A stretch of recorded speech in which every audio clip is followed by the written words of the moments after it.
নমস্কার বন্ধুরা, চলে আসছি আপনাদের সাথে একটি নতুন ভিডিও নিয়ে।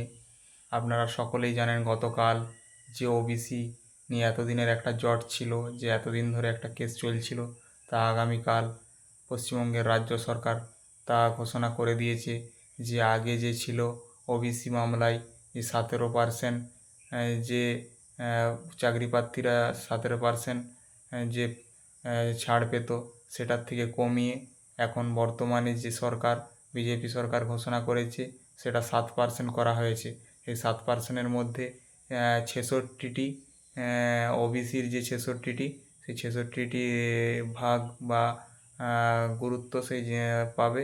তাছাড়া অন্যান্য যারা তারা সকল এই ওবিসি আওতার থেকে বাদ যাবে। তাই এই রকম ভিডিও পাওয়ার জন্য প্লিজ চ্যানেলটিকে সাবস্ক্রাইব করুন এবং সাথে থাকুন, যাতে করে আমি আবার আপনাদের সামনে এই রকম ভিডিও আবার নিয়ে আসতে পারি। ধন্যবাদ।